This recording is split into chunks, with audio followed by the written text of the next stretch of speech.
But I think the first thing that's important is once you kind of figure out what their mode is, set the table and just say, like, what are we going to do here? Are we going to be talking? Are we going to be debating? Are you going to show me some of your points? Or are we just going to try to figure some things out?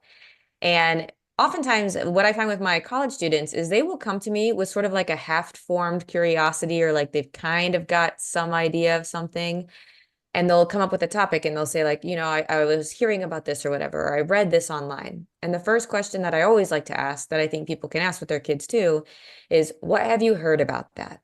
And the reason I like this as the starter question, and the reason that I know it leads to productive conversations, is when you're just asking someone what they've heard, they don't feel defensive. They don't have to be like, oh, this is my opinion and it's right. They don't have to justify the way they're thinking about something. They can just say, I heard this. It might be, I heard this on TikTok. I heard this at a friend's house. I heard this on TV.